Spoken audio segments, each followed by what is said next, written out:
Hello friends, Hunter വിത്ത് സ്കേപ്പിൽ episode 2 start ചെയ്യുന്ന ടൈമിൽ ജാങ്ക്യുവിൻ്റെ team members മൊത്തം മിസ്റ്റർ ചോയുടെ ലോണ്ടറി ഷോപ്പിൽ ഉണ്ടായിരിക്കും കേട്ടോ. ഇവരാണെങ്കിൽ ഈ കേസിനെ പറ്റിയൊക്കെ സംസാരിക്കുന്നതും ഇയാളാണെങ്കിലും ആ പെൺകുട്ടി എനിക്ക് ഡ്രസ്സൊക്കെ ഇങ്ങനെ തരാറുണ്ടായിരുന്നു, വല്ലാത്ത സങ്കടമായി പോയി എന്നൊക്കെ പറഞ്ഞ് സംസാരിക്കുന്നതും എന്തെങ്കിലും തുമ്പ് കിട്ടിയെന്നൊക്കെ ചോദിക്കുമ്പോൾ എന്ത് തുമ്പ് കിട്ടാൻ, ഒരുപാട് പേര് സംശയത്തിൻ്റെ മുന്നിലുണ്ടെന്നൊക്കെ പറഞ്ഞ് ഇവരങ്ങനെ സംസാരിക്കുന്ന ടൈമിലാണ് ഒരു കോള് വരുന്നത് കേട്ടോ.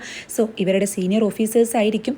ഇവരാണെങ്കിൽ ദേഷ്യത്തിൽ ഫോൺ കട്ട് ചെയ്യുമ്പോൾ എന്ത് പറ്റിയെന്ന് ചോദിക്കുന്ന മിസ്റ്റർ ചോയിയോട്, ഞങ്ങളുടെ ടീം ലീഡറായിട്ട് ഒരുത്തൻ വന്നിട്ടുണ്ടല്ലോ, വയസ്സ് കൊണ്ടും എക്സ്പീരിയൻസ് കൊണ്ടും അവൻ ഞങ്ങളുടെ താഴെയാണെങ്കിലും ഞങ്ങളുടെ തലയിൽ കയറി നിന്നിട്ട് അവൻ ഭരിക്കുന്നത്, അവൻ്റെ ഒരു ഭാവം കണ്ട അവനേക്കാൾ വലിയ ഓഫീസർ വേറെ ഇല്ലെന്ന. ഇപ്പോൾ അതെ സീനിയറുടെ ആരുടെയൊക്കെ ഒരു റെക്കമെൻഡേഷൻ വഴി ആ വലിയൊരു ഫോറൻസിക് ഉണ്ടല്ലോ സെഹ്യൂനോ, അവരെ കൊണ്ടുവരാൻ പോവുക. അവർക്കാണെങ്കിൽ ഇവിടെ വന്ന് നേരിട്ട് കാണണത്രേ. എന്തൊക്കെ ബുദ്ധിമുട്ടാലേ എന്നൊക്കെ പറഞ്ഞ് സംസാരിക്കുന്നതും, അല്ല ചോയ് ഇവിടെ ഒരുപാട് പേരിങ്ങനെ സംസാരിക്കാനൊക്കെ വരുന്നതല്ലേ, സംശയാസ്പദമായിട്ട് ആരെങ്കിലുമൊക്കെ കണ്ടിരുന്നു എന്ന് ചോദിക്കുമ്പോൾ അങ്ങനെ ആരും കണ്ടില്ലല്ലോ എന്നൊക്കെ പറയുന്ന ചോയ് ആണെങ്കിൽ സബ്ജക്റ്റ് അങ്ങ് ചേഞ്ച് ചെയ്യാണ് കേട്ടോ. നിങ്ങളുടെ ഭാര്യയുടെ ഓപ്പറേഷൻ കഴിഞ്ഞില്ലേ, എന്തായി എന്നൊക്കെ ചോദിക്കുന്നതും പിന്നീട് ആളിങ്ങനെ ഹാപ്പി ആയിട്ട് പുറത്തേക്ക് നോക്കി നിൽക്കുന്ന ഒരു സീനാണ് കാണിക്കുന്നത്. ഇവിടെ വെച്ചിട്ടാണ് എപ്പിസോഡ് സ്റ്റാർട്ട് ചെയ്യുന്നത്. നാഷണൽ ഫോറൻസിക് ഇൻസ്റ്റിറ്റ്യൂഷൻ ആണ് കേട്ടോ കാണിക്കുന്നത്. അവിടുത്തെ ഡയറക്ടർ ആണെങ്കിൽ നേരത്തെ ആ ഒരു അത്ലറ്റിന്റെ കേസ് ഉണ്ടല്ലോ, അതെങ്ങനെയെങ്കിലും സാധാരണ ഒരു കേസാക്കി മാറ്റണം, ഒരിക്കലും ഡ്രഗ്സ് യൂസ് ചെയ്തു എന്ന് വരരുതെന്നൊക്കെ അവിടുത്തെ ഒരു മെയിൻ ഡോക്ടറോട് പറയുന്നതും, അപ്പോൾ ഈ ഡോക്ടർ ആണെങ്കിൽ എന്തായാലും സെഹ്യൂൻ ഇതിനൊന്നും സമ്മതിക്കത്തില്ല. പക്ഷേ മിൻഹോ എല്ലാം ഏറ്റിട്ടുണ്ട്. അവനാണെങ്കിൽ ഇന്ന് ഇവളോട് എല്ലാം സംസാരിച്ച് സെറ്റ് ആക്കുന്നൊക്കെ പറയുമ്പോൾ അവരെങ്ങോട്ടാ പോയെന്ന് ചോദിക്കുന്ന ഡയറക്ടറോട് ഈ ഡോക്ടർ ഡീറ്റെയിൽസ് പറഞ്ഞു കൊടുക്കുന്നതും പിന്നീട് ജങ്ഹ്യൂവിൻ്റെ കൂടെ സെഹ്യൂനും അതുപോലെ മിൻഹോയും ആ ഒരു ക്രൈം സീനിലേക്ക് വരുന്നുണ്ട് കേട്ടോ. ഇവിടെ എങ്ങനെ ക്ലീൻ ചെയ്തിരുന്നു എന്ന് ഇവൾ ചോദിക്കുമ്പോൾ ഇല്ല, അതുപോലെ തന്നെയാണ്, പക്ഷേ ഈ ബോഡി ഡിസ്പോസൽ ചെയ്തു എന്നല്ലാതെ വേറെ ഒരു വൃത്തികേടൊന്നും ഇവിടെ കാണുന്നില്ല. ഇയാളൊരു പഠിച്ച കള്ളൻ തന്നെ ആയിരിക്കുമെന്ന് ജങ്ഹ്യൂൻ പറയുന്ന ടൈമിൽ നിങ്ങൾക്ക് എന്താ തോന്നുന്നതെന്നാണ് ഇവൾ അവിടെ ചോദിക്കുന്നത് കേട്ടോ. ഇയാളുടെ ബോട്ടോ എന്തോ അവിടെ ഇങ്ങനെ ഉപേക്ഷിച്ചതായിട്ട് കാണുന്നുണ്ട്. ഇത് കണ്ടിട്ട് ഇയാളുടെ ഫസ്റ്റ് ക്രൈമായിട്ട് തോന്നുന്നില്ല, അത്രയും പെർഫെക്റ്റ് ആയിട്ട് നീറ്റായിട്ടാണ് ചെയ്തിരിക്കുന്നതെന്നൊക്കെ പറയുമ്പോൾ ഇവളാണെങ്കിൽ ജസ്റ്റ് ആ ഒരു മർഡറർ ഈ ഡെഡ് ബോഡി കൊണ്ടുവന്ന് അവിടെ ഡിസ്പോസൽ ചെയ്ത കാര്യമൊക്കെയാണ് കേട്ടോ ഡ്രീം ചെയ്യുന്നത്. എന്നാലും അയാൾ എന്തിനായിരിക്കും ഇതുപോലെ ഒരു ഓപ്പൺ പ്ലേസിൽ കൊണ്ടുവന്നിട്ടുണ്ടായിരിക്കുക, ഇത് ആർക്കെങ്കിലുള്ള മെസ്സേജ് ആയിരിക്കും എന്നൊക്കെ ഇവൾ അവിടെ ആലോചിക്കുന്നതും പിന്നീട് തിരിച്ചു പോകുന്ന ടൈമിൽ ഈ നടക്കുന്ന സ്ഥലത്തൊരു ഗ്യാപ്പ് കാണുമ്പോൾ ജങ്ഹ്യൂൻ ആണെങ്കിൽ ഇവളെ ഹെൽപ്പ് ചെയ്യാൻ വേണ്ടി കൈ കാണിക്കുന്നുണ്ട്. പക്ഷെ ഇവൾ മൈൻഡ് പോലും ചെയ്യുന്നില്ല. ഇവളാണെങ്കിലും അല്ല എന്താ ഇനി നിങ്ങളുടെ പ്ലാൻ എന്ന് ചോദിക്കുമ്പോൾ അതെന്നൊക്കെ പറഞ്ഞ് ഇവൻ പറയാൻ വരുമ്പോഴേക്കും അറിയാം നിങ്ങളിപ്പോൾ നല്ല ഫെഡപ്പ് ആയിട്ടാണ് ഇരിക്കുന്നതെന്ന്. നിങ്ങളുടെ മറുപടി എന്തായിരിക്കും എന്ന് എനിക്ക് ഊഹിക്കാൻ കഴിയും.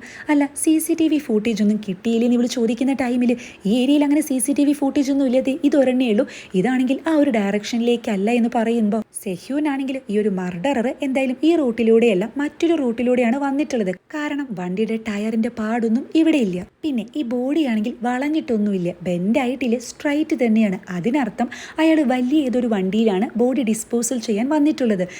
T ജംഗ്ഷനിലുള്ള ആ ഒരു CCTV ചെക്ക് ചെയ്യുകയാണെങ്കിൽ എന്തെങ്കിലും ഇൻഫർമേഷൻ കിട്ടുമെന്ന് ഇവൾ അങ്ങോട്ട് പറയുകയാണ് കേട്ടോ. ഇതൊക്കെ കേൾക്കുന്ന ഇവനാണെങ്കിൽ അതെ ഞങ്ങൾ ജസ്റ്റ് അവിടുത്തെ വണ്ടികളൊക്കെ നോക്കിയിരുന്നു, ഡെലിവറിക്കൊക്കെ പോകുന്ന വലിയ വണ്ടികൾ ചെക്ക് ചെയ്യുന്നതായിരിക്കും നല്ലതല്ലേ എന്നൊക്കെ ഇവൻ പറയുന്നതും ഇവളാണെങ്കിൽ ഒന്നും പറയാതെ അവിടെ നിന്നും പോവുകയാണ്. പിന്നാലെ വരുന്ന മിൻഹോയാണെങ്കിൽ ഓട്ടോപ്സിയുടെ റിപ്പോർട്ട് കിട്ടുകയാണെങ്കിൽ കോണ്ടാക്ട് ചെയ്യാന്ന് പറഞ്ഞു പോകുമ്പോൾ ഇവനാണെങ്കിലും ജസ്റ്റ് ഡിന്നറൊക്കെ കഴിച്ച് പോകായിരുന്നു എന്നോട് പറയുന്നുണ്ട് കേട്ടോ. ഈ ടൈമിലാണ് ഇവന്റെ സീനിയേഴ്സ് വിളിക്കുന്നത് കേട്ടോ. എന്തായടാ നീ എവിടെയെന്നൊക്കെ ചോദിക്കുമ്പോൾ എവിടെ, ഇവർ ഓഫീസിലിരുന്നിട്ട് സുഖമായിട്ട് സ്നാക്സ് ഒക്കെ കഴിക്കുകയാണ്. പാവം ഇവനാണെങ്കിൽ നന്നായി കഷ്ടപ്പെടുന്നുണ്ട് കേട്ടോ. ഞങ്ങളുടെ ഈ വണ്ടിയുടെ ബാറ്ററി കഴിഞ്ഞു, അതുകൊണ്ട് മറ്റൊരു സ്ഥലത്താന്നൊക്കെ പറഞ്ഞ് ഇവനെ പറ്റിക്കുന്നുണ്ട്. സെഹ്യൂനും മിൻഹോയാണെങ്കിൽ തിരിച്ചു പോകാൻ വേണ്ടിയിട്ട് ബസ്സിൽ കയറുന്ന ടൈമിൽ ബസ് എടുക്കുമ്പോൾ പെട്ടെന്ന് ഒരു സ്ട്രേഞ്ച് ആയിട്ടുള്ള ആള് ബസ്സിലേക്ക് കയറുന്നതും ആളുടെ ഫേസ് ഒന്നും കാണിക്കുന്നില്ല കേട്ടോ. ഇവര് രണ്ടുപേരും സംസാരിക്കുന്നതൊക്കെ തന്നെ ഇയാൾ കേൾക്കുന്നുണ്ട്. സെഹ്യൂൻ ആണെങ്കിലും ആ ക്രൈം സീനിൽ നിന്ന് ഇനിയൊരു DNA സാമ്പിൾ കിട്ടുമെന്ന് തോന്നുന്നില്ല, എന്തായാലും മണ്ണ് ടെസ്റ്റ് ചെയ്യാൻ വിട്ടിട്ടുണ്ടല്ലോ, അത് എത്രയും പെട്ടെന്ന് സ്പീഡപ്പ് ആക്കണം എന്നൊക്കെ പറയുമ്പോൾ മിൻഹോ കാര്യമായിട്ട് പ്രതികരിക്കുന്നില്ല. എന്താ ഞാൻ പറയുന്നത് താൻ കേൾക്കുന്നില്ല എന്ന് പറയുന്ന ടൈമിൽ മിൻഹോയാണെങ്കിൽ ആ ഒരു അത്ലറ്റിന്റെ കേസ് അങ്ങ് എടുത്തിടുന്നുണ്ട് കേട്ടോ. നിങ്ങളൊന്ന് കണ്ണടയ്ക്കണം, ഞാൻ അതിന്റെ ടെസ്റ്റ് റിപ്പോർട്ട് കൊടുക്കാൻ പോവുകയാണെന്നൊക്കെ പറയുമ്പോൾ നടക്കത്തില്ല എന്ന് ഇവൾ തീർത്ത് പറയുന്നുണ്ട് കേട്ടോ. ആ ഒരു കേസ് ഡയറക്ടർ എനിക്കാണ് തന്നിട്ടുള്ളത്, അത് എത്രയും പെട്ടെന്ന് തീർക്കണം എന്നൊക്കെ പറയുമ്പോൾ ഡയറക്ടർ എന്തിനാ ആ കേസ് നിനക്ക് തന്നിട്ടുള്ളത്, എന്തെങ്കിലുമൊക്കെ ഓഫർ ചെയ്തിട്ടുണ്ടായിരിക്കും, അതുകൊണ്ടാണ് അതുകൊണ്ടായിരിക്കില്ല എന്നൊക്കെ പറഞ്ഞ് ഇവൾ സംസാരിക്കുമ്പോൾ പിന്നെ ഈ എത്തിക്സ് ഒക്കെ പറഞ്ഞുകൊണ്ട് തന്നെ പോലെ ഇരിക്കണോ, ഒരു അവസരം കിട്ടുമ്പോൾ പ്രൊമോഷൻ നോക്കി പോവുക വേണ്ടത്, മറ്റുള്ളവരുടെ ചാൻസ് കൂടി തടയരുതെന്നൊക്കെ പറഞ്ഞ് ഇവൻ ദേഷ്യപ്പെടുന്നതും നാളെ വരെ സമയം തരാം, ഞാൻ എന്തായാലും ഇത് ചെയ്യാൻ തീരുമാനിച്ചു എന്നൊക്കെ പറയുമ്പോൾ ഇവൾക്ക് അങ്ങ് ദേഷ്യം വരുന്നുണ്ട് കേട്ടോ. ഇവളാണെങ്കിൽ ഇവളുടെ സ്റ്റോപ്പിൽ അങ്ങ് ഇറങ്ങുന്നതും ആ ടൈമിൽ ഒരു ജേർണലിസ്റ്റ് ഇവളെ വിളിക്കുന്നുണ്ട്. ഇയാളുടെ പേര് കിം എന്നായിരിക്കും. പക്ഷെ ഇവൾ കോൾ എടുക്കുന്നില്ല. ഈ ഡെഡ് ബോഡി കിട്ടിയ കാര്യമൊക്കെ തന്നെ ഇതുവരെ ഒരു മീഡിയയ്ക്ക് ന്യൂസ് കിട്ടിയിട്ടില്ല കേട്ടോ. ഇതെവിടുന്നോ മണത്ത് വിളിക്കുന്നതാണ്. ഇതേ ടൈമിൽ ജെങ്ഹ്യുവിനോട് ഇവൾ പറഞ്ഞല്ലോ ഈ ബോഡി ബെൻഡ് ചെയ്യാത്തത് കൊണ്ട് തന്നെ വലിയ ഏതെങ്കിലും വണ്ടിയിലായിരിക്കും വന്നിട്ടുണ്ടായിരിക്കുമെന്ന്. സോ ഇവനാണെങ്കിൽ ആ CCTV ഫുട്ടേജ് മൊത്തം തപ്പിയിട്ട് ആ വണ്ടികളുടെയൊക്കെ ഡീറ്റെയിൽസ് അങ്ങ് എടുക്കുന്നുണ്ട്. ഈ ടൈമിൽ ആ കിം എന്ന് പറയുന്ന ആ ഒരു റിപ്പോർട്ടർ ഇവനെയും വിളിക്കുന്നുണ്ട് കേട്ടോ. എന്തെങ്കിലും പ്രശ്നമുണ്ടോ സാറേ എന്നൊക്കെ ചോദിക്കുമ്പോൾ ഒരു പ്രശ്നമില്ല എന്ന് പറഞ്ഞിട്ടാണ് ഇവനും കോള് കട്ട് ചെയ്യുന്നത്. സെഹ്യൂനാണെങ്കിലോ നേരെ പോകുന്നത് ഹോസ്പിറ്റലിലേക്കായിരിക്കും കേട്ടോ. ഇവളുടെ അമ്മയ്ക്ക് കുഴപ്പമൊന്നും ഇല്ലല്ലോ എന്ന് നേഴ്സിനോട് ചോദിക്കുന്നതും നേഴ്സിന് ഫുഡൊക്കെ ഇവൾ കൊടുക്കുന്നുണ്ട്. അതിനുശേഷം അമ്മയെ കാണാൻ പോകുന്ന സെഹ്യൂനെയാണ് കാണിക്കുന്നത്. ഇതേ ടൈമിൽ മിൻഹോയാണെങ്കിലും ഇവൻ്റെ വീട്ടിലേക്ക് തിരിച്ചെത്തുന്നതും ഇതെന്തായാലും ഞാൻ നാളെ തന്നെ തീർക്കുന്നുണ്ട്, ഇതിനെപ്പറ്റി ഡയറക്ടറോടൊന്ന് പറഞ്ഞേക്കെന്നൊക്കെ പറഞ്ഞ് ഇവൻ അകത്തേക്ക് കടക്കുന്ന ടൈമിൽ ഇവൻ്റെ പിന്നാലെ വരുന്ന ഒരു സ്ട്രേഞ്ചർ ആണെങ്കിൽ ഇയാളുടെ ഫേസ് ഒന്നും കാണിക്കുന്നില്ല, ഇവനിട്ട് നന്നായി കൊടുക്കുന്നുണ്ട്. പിടിയും വലിയാകുന്ന ടൈമിൽ ഇയാളാണെങ്കിൽ മിൻഹോയുടെ കഴുത്തിനിട്ട് സിറിഞ്ച് കൊണ്ട് കുത്തുന്നൊരു സീനാണ് കാണിക്കുന്നത്.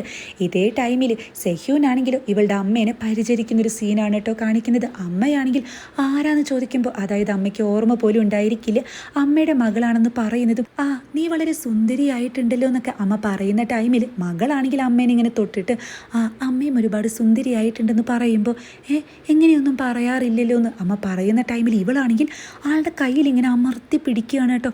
ആ എനിക്ക് വേദനിക്കുന്നു എന്ന് പറയുന്ന ടൈമിൽ ഇവൾ കൈ പെട്ടെന്ന് വിടുന്നുണ്ട്. അതായത് ഇവളുടെ ഫേസൊക്കെ കാണുമ്പോൾ എന്തോ ഒരു വേറെ എക്സ്പ്രഷനാണ് കേട്ടോ. പിന്നീട് ഇവളാണെങ്കിൽ അവിടെ നിന്നും പോയി നേരെ വിളിക്കുന്നത് നേരത്തെ വിളിച്ച റിപ്പോർട്ടറെ ആയിരിക്കും കേട്ടോ.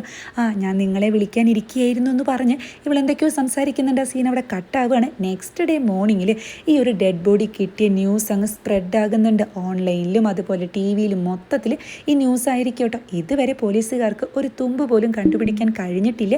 ഈ മരിച്ച പെൺകുട്ടിയാണെങ്കിൽ ഒരാൾ സ്റ്റോക്കിംഗ് ചെയ്യുന്നുണ്ടെന്ന് പറഞ്ഞ് കംപ്ലൈൻറ്റ് വരെ കൊടുത്തതാണെന്നൊക്കെ പറഞ്ഞ് പോലീസിനെ മോശമാക്കിക്കൊണ്ടാണ് ഈ ന്യൂസൊക്കെ പുറത്തു വരുന്നത്.